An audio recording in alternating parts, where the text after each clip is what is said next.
There's something about aging that brings everything into sharper focus. The older we get, the more clearly we can see which moments mattered and which ones slipped through our fingers. I've been thinking a lot lately about the things I wish I had done sooner. Not just regrets, but missed chances to live more fully, love more deeply, and prepare more wisely. This isn't about looking back with sadness. It's about sharing real truths, from one person who's walked this road to another who might still have time to choose differently. Because if just one of these reflections sparks a change in your life, or starts a conversation with someone you care about, then it's worth saying out loud. Before we begin, I want to ask you something. What's one thing you wish you had done earlier in life? Leave a comment below. I'd love to hear your thoughts, and who knows, your story might help someone else too. And if you're new here, consider subscribing.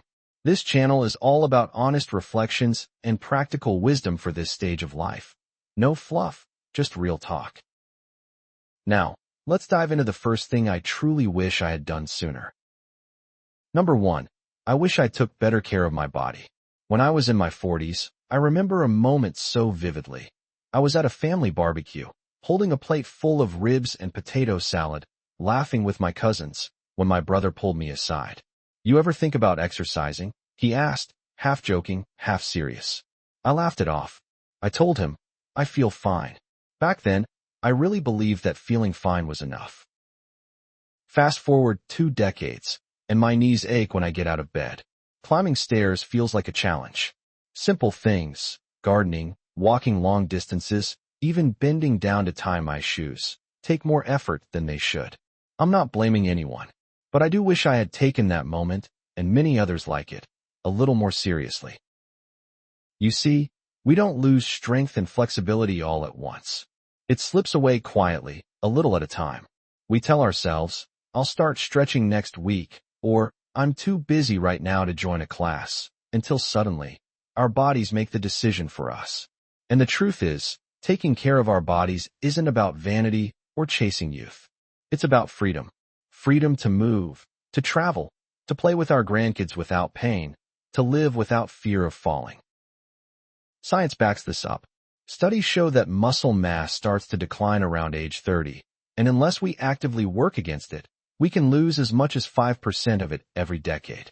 But the good news? It's never too late to start.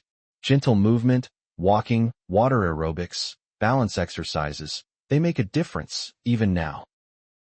If I could speak to my younger self, I'd say, start small, but start now. Stretch in the morning. Take walks after dinner.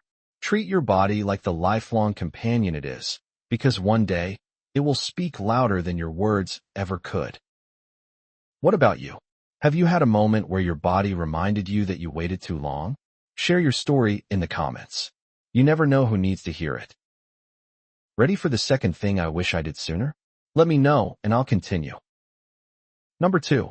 I wish I spoke my mind more often.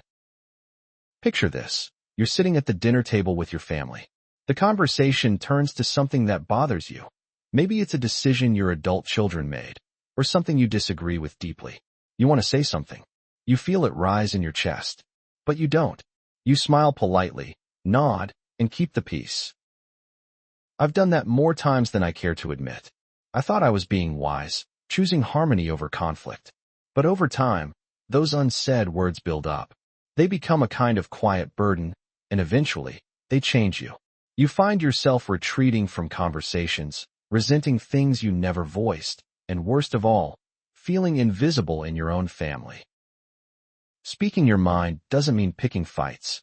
It means honoring your truth. And I wish I had done that sooner. In relationships, in friendships, even in doctors' offices. How many of us nod along when we don't understand what a physician just said, too embarrassed to ask questions? Or say, "I'm fine," when we're anything but.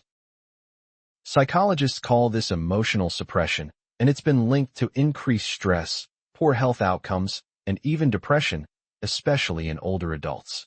We think staying quiet protects others, but in the long run, it damages us. And here's the irony. The people who love us most, they want to know what we really think and feel. They can't show up for us if we don't let them see us. So now, I try to speak up, even if my voice shakes, even if it leads to an uncomfortable conversation. I've learned that honesty doesn't ruin relationships. It reveals which ones are strong enough to grow. Have you ever stayed silent and later wished you hadn't? What would you go back and say if you had the chance? Drop it in the comments. Your voice matters, and it might just give someone else the courage to speak theirs. Let me know when you're ready for the next one. It's something that surprised even me. Number 3. I wish I saved less and lived more. Did you grow up with that little voice in your head? The one that says, be careful with money, don't waste a dime, put it away for a rainy day? I did.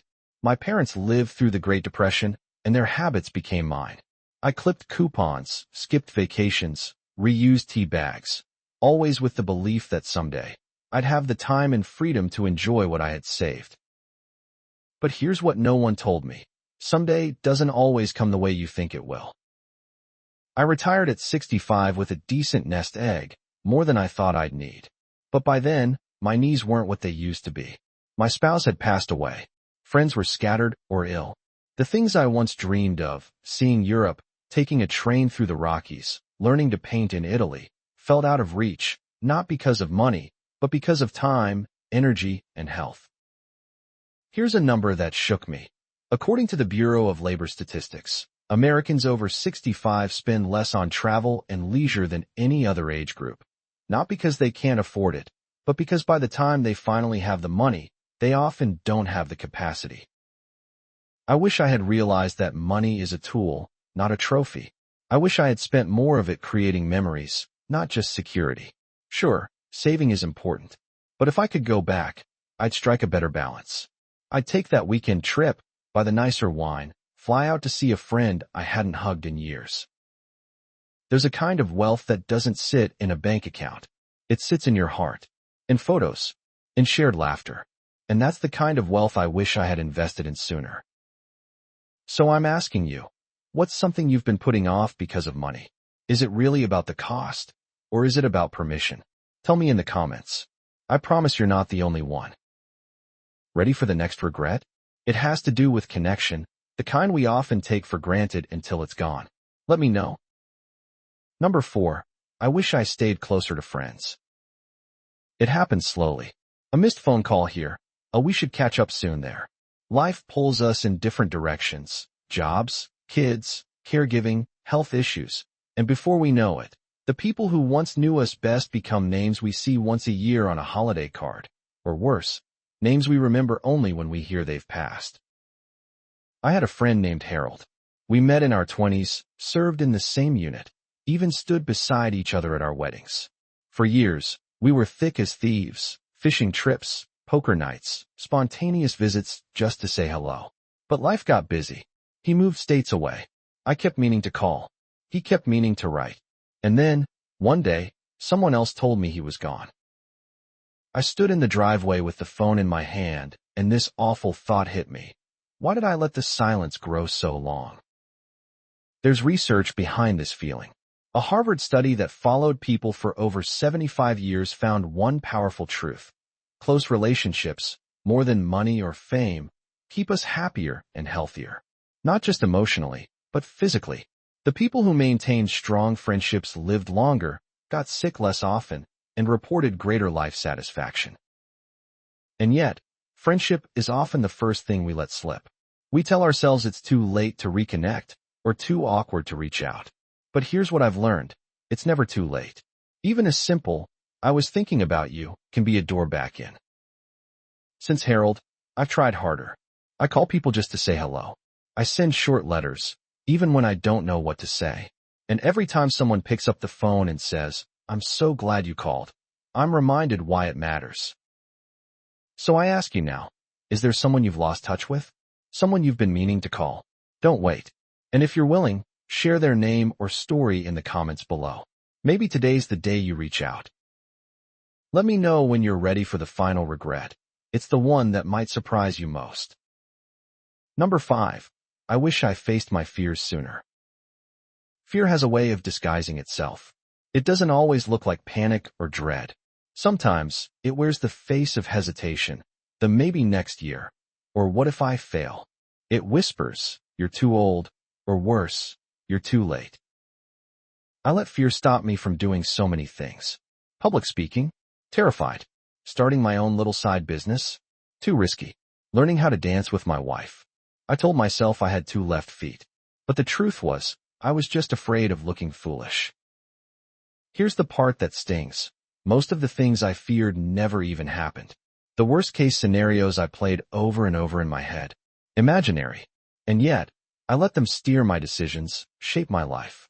What I missed out on wasn't just opportunities, it was confidence, growth, joy. There's a fascinating study by Cornell University where researchers asked people nearing the end of life about their biggest regrets. Do you know what topped the list? Not mistakes, not failures, but the risks they didn't take, the things they didn't try. Fear keeps us small, but when we finally push through it, even a little, we discover something powerful. Courage isn't the absence of fear, it's action in the face of it. In my 70s, I finally joined a storytelling group. I was shaking the first time I stood up in front of them. But when I finished and heard applause, not polite, but genuine, I realized I had wasted decades avoiding this feeling. That moment changed me. I started saying yes more. I started living more. So here's my question to you. What fear has held you back? Is it too late to face it? Or is this the perfect time? Share it in the comments, because saying it out loud is often the first brave step forward. Now, we've gone through the 5 regrets I carry with me. If you're ready, I'll wrap this up with one final thought. Let me know. Regret is a heavy word, but here's something I've come to believe. Regret isn't just about sorrow. It's a signal, a message from our past to our present, saying, you still have time. Use it well. We've talked today about 5 things I wish I did sooner. Taking care of my body, speaking my mind, spending money to live, holding on to friendships, and facing fear. These aren't just personal stories. They're reflections I've heard from countless others in our age group. They're the quiet truths we carry, sometimes with shame, sometimes with longing, but always with wisdom. And wisdom is meant to be shared. So if any part of this resonated with you, I hope you'll do something with it. Make the call. Take the walk. Speak the truth. Book the trip. Say yes. Say no. Say something. Because the clock hasn't stopped. As long as we're here, we can choose differently. We can live deliberately. Leave a comment and tell me, which of these regrets hit home for you? Or is there another you'd add to the list? Your voice matters, and you never know who might need to hear your words today. If you found this video meaningful, please consider subscribing. It helps this message reach others who might be feeling the same way. And if you know someone who needs to hear this, send it to them. You just might change a life. Thanks for spending this time with me. Until next time, take care of yourself and live forward, not backward.